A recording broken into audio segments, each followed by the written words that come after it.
les établissements, un brillant établissement scolaire de notre territoire. Donc, le lycée de Mirepoix et le lycée Jacquard. Donc, je m'adresse à toi, Sylvie, donc proviseur du lycée Jacquard, récemment arrivé sur notre beau territoire. Donc, dis-moi un peu, Jacquard, c'est combien d'élèves? Combien de... Alors, par pitié, pas d'acronyme, parce qu'on n'y comprend rien. Mais combien de formations? Combien d'élèves? À quel niveau? Qu'est-ce que ça... Je dis ça pour les jeunes, pour qu'ils entendent bien, parce que c'est un lycée fondamental pour les entreprises et pour le territoire. Donc, qu'est-ce que vous dispensez comme formation à Jacquard? Alors, bonjour. Bonjour. Au lycée Jacquard, 200 élèves, approximativement, 70 internes, et le reste réparti entre les demi-pensionnaires et les externes. Donc l'internat est un élément important dans la vie locale pour permettre à des jeunes qui sont sur le territoire et un peu plus loin du territoire. C'est des élèves qui résident sur site ou bien à l'extérieur? Tout à fait. Ils résident sur site. Est-ce que tu connais la proportion, hein, grosso modo, de ceux qui en internat résident? Je te pose la question parce que en termes de logement pour le territoire, c'est très important. Donc, quelle est la proportion? Est-ce que tu la connais d'internes qui résident dans le cadre de la résidence ou pas?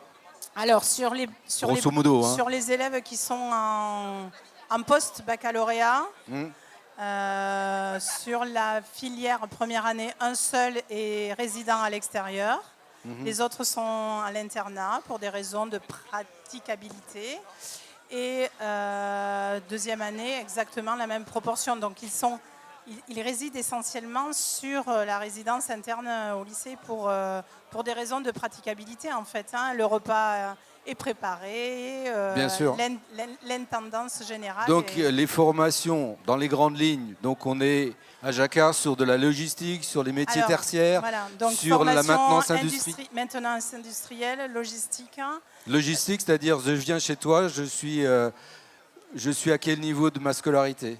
Je peux démarrer la scolarité en CAP après la classe de 3e, en CAP pendant 2 ans, en tant qu'opérateur logistique. Ensuite, on peut poursuivre au niveau du bac professionnel avec une seconde, une première et une terminale logistique. Et après, si on veut poursuivre, il faut... et ça, c'est valable à peu près pour tous les grands cursus, c'est aussi bien maintenance industrielle que... Enfin, sans rentrer dans les détails, mais bon. Au lycée, je parlais de post-baccalauréat tout à l'heure, des BTS, ça concerne essentiellement les élèves les jeunes qui souhaitent travailler dans le domaine de l'eau, puisque c'est notre coloration. On est lycée des métiers et avec une coloration eau. Donc on a une filière...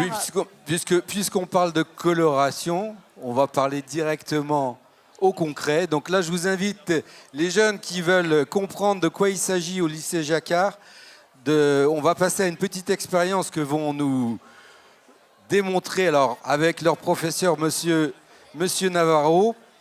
Donc monsieur Navarro, la filière eau, c'est une filière BTS, mais pas que, et qui forme à quel type de métier, pour quel type de client, entreprise, entre guillemets, ou institution?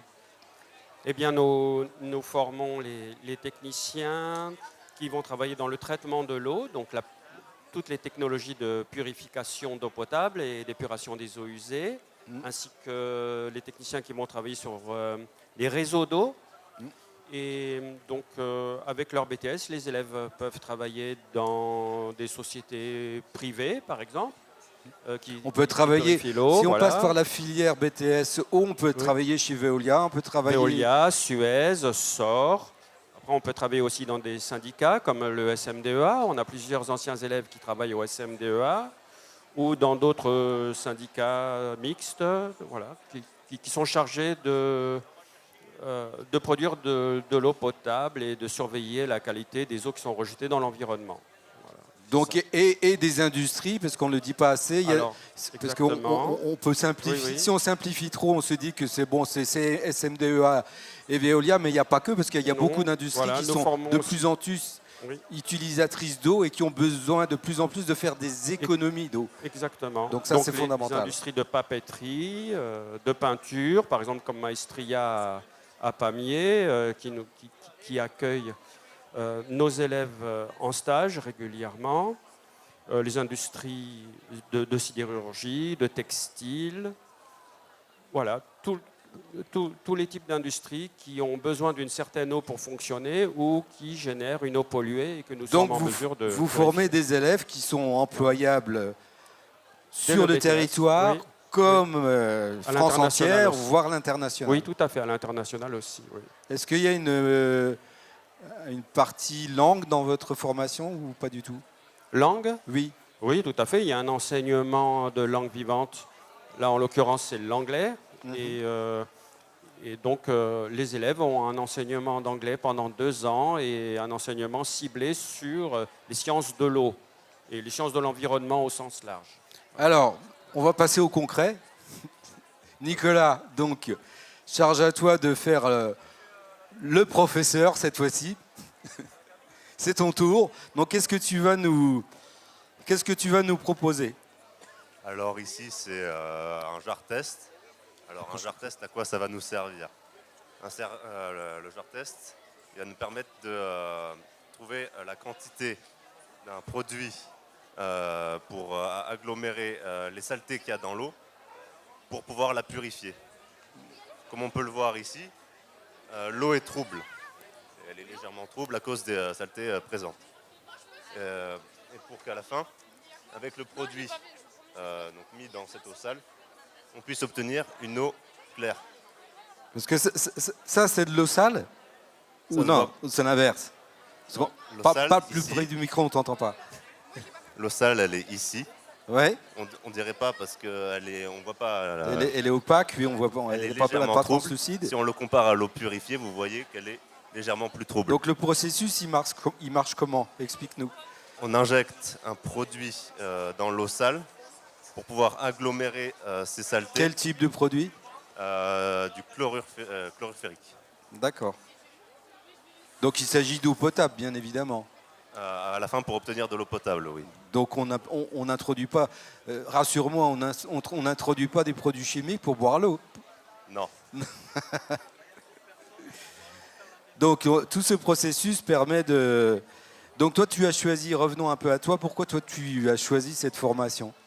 Alors j'ai choisi cette formation au début par hasard, par curiosité, parce que j'étais intéressé dans les sciences et le vivant. Donc j'ai commencé par STL, après le brevet. Et donc j'ai passé le bac STL et ensuite je me suis renseigné sur ce BTS. Et depuis, je passe ce BTS métier de l'eau. D'accord, donc et tu as une idée de vers quel type d'emploi tu vas t'orienter ou c'est encore trop flou pour toi? Je dirais pas que c'est flou, c'est plus de l'hésitation. Parce que j'hésite encore à poursuivre avec une licence professionnelle ou partir directement chercher un emploi. D'accord, parce que ce que permet le lycée Jacquard, enfin sur cette formation en particulier, ça peut être un tremplin vers des études à plus long terme, y compris des études d'ingénieur. Tout à fait. Donc toi, tu hésites à soit t'arrêter là, soit poursuivre. De toute façon, je pense que, je parle sous votre contrôle à vous deux, Monsieur Navarro et vous-même, je pense que c'est une filière où l'employabilité des étudiants est assez forte. Oui, tout à fait. Nous avons la chance d'avoir une formation aussi très polyvalente, parce qu'on s'intéresse aux sciences de l'eau, on s'intéresse à l'écologie, au développement durable, et puis aussi à des sciences plus dures, entre guillemets, comme on parle par exemple de l'hydraulique ou de l'électrotechnique, de l'automatisme, mais c'est en fait une formation très polyvalente au service des sciences de l'eau. Très bien, merci. Donc, merci à vous pour votre participation.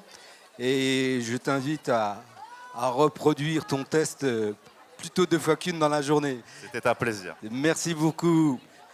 Bonne journée et bon forum. Donc, je me tourne maintenant vers le lycée de Mirepoix. Ouh là là, il y a une brochette de professeurs. Moi qui suis un ancien crancre, je suis très impressionné. Donc, à qui je passe le micro?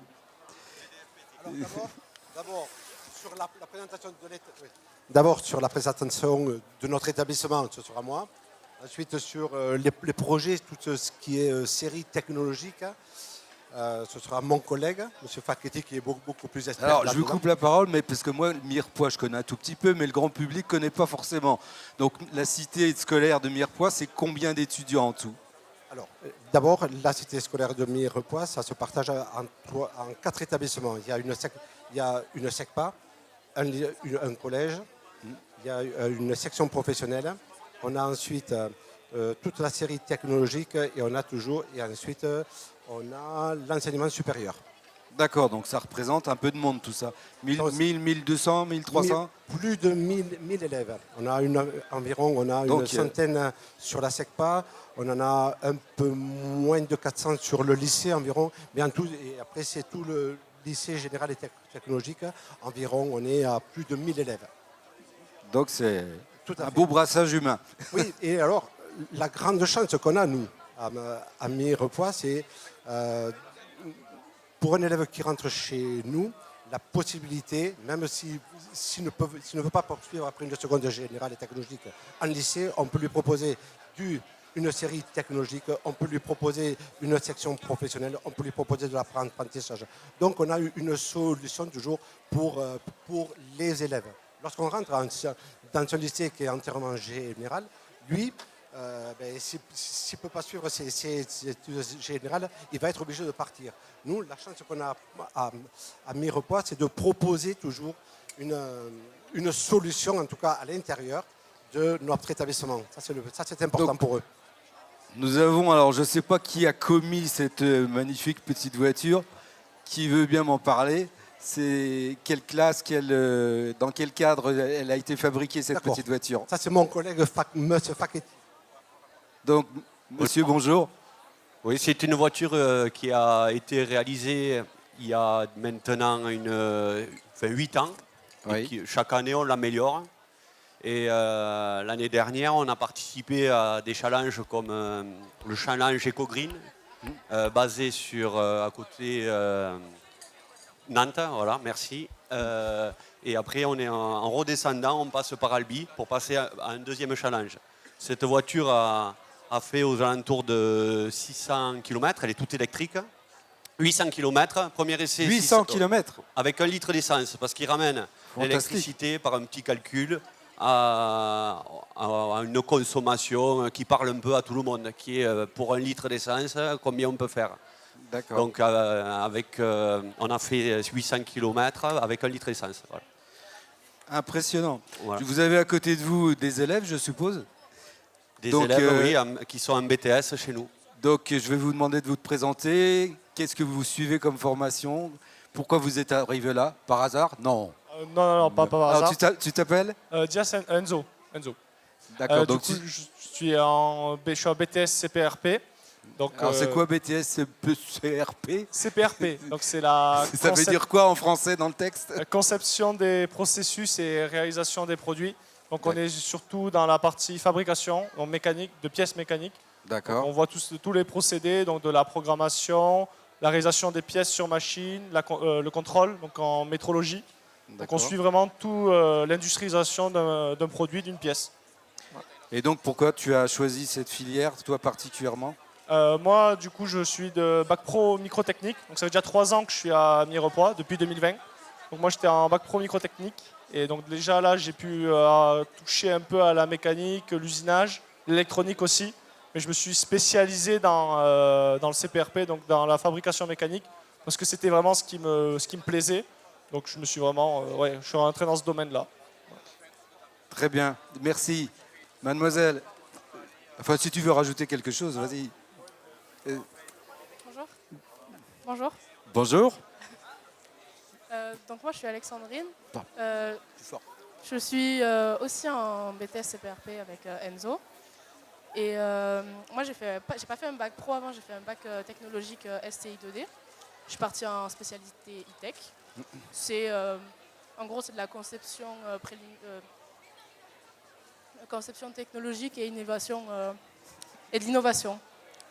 On a fait plein de projets qu'on a réalisés à terme parce qu'on a plein de ressources. On a des imprimantes 3D, on en a beaucoup, des machines d'usinage, des découpes laser, etc. C'est vraiment un avantage à Mirepoix parce qu'on peut vraiment aller au bout des choses. Parce qu'il y a beaucoup de lycées où au final on fait des idées, des conceptions, on se dit oui on va faire ça, mais au final on ne le réalise pas et on ne sait pas si c'est bon ou pas. Alors que là on voit nos erreurs, on peut s'arranger, etc. Et puis en plus je suis en BTS CPRP, donc en alternance, qui est un avantage aussi parce qu'on entre plus dans le monde du travail. Donc tu rentres dans le concret Oui. très rapidement. Oui, Et c'est toi, ça. tu as choisi cette formation pour quelle raison?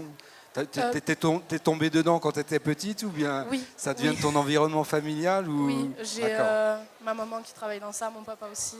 J'ai vraiment grandi là-dedans, donc c'était simple et évident pour moi. Je suis partie dans ça parce que j'aime vraiment réaliser une pièce, l'avoir en tête et au final l'avoir dans la main à la fin. Je trouve ça extrêmement intéressant et c'est pour ça que je suis venue ici. Donc qui dira que les jeunes s'intéressent, qu'ils zappent, c'est faux, c'est totalement faux, tu le confirmes. Monsieur, vous êtes... Bonjour. Bonjour. Je suis Monsieur Chapelet et je m'occupe de la partie plutôt tout ce qui est électronique dans notre établissement. Donc là, c'est plutôt les mécaniciens et moi, plutôt la partie électrique. Donc c'est des formations qui conduisent à quel type de métier? Alors, Dans les grandes lignes. Dans les grandes lignes, ce qui est intéressant, c'est de travailler sur tout ce qui est motricité fine. On a pas mal de jeunes qui vont travailler dans les entreprises comme Vitesco, où ils font les calculateurs pour voitures, calculateurs moteurs. Là, on a des élèves qui vont partir en stage certainement chez Thales Aerospace, où ils vont travailler sur la fabrication des satellites, surtout sur les petits objets, motricité fine. C'est ce qui est très important chez nous. D'accord, donc Mirepoix, c'est des formations multiples, hein. Une cité scolaire avec une offre de formation extrêmement riche et adaptée au territoire, parce qu'il y a eu des expériences qui ont été menées déjà de nombreuses fois avec les industriels. Donc c'est un bel outil de travail pour les employeurs et pour les élèves. Et je le confirme d'autant plus que mon fils, il est chez vous. Merci à tous en tout cas. Et puis, public, n'hésitez pas à venir interroger les lycéens, les professeurs. Ce sont des experts, il faut le signaler. Et vous apprendrez plein de choses. Merci messieurs et merci les jeunes. Bonne journée et bon forum.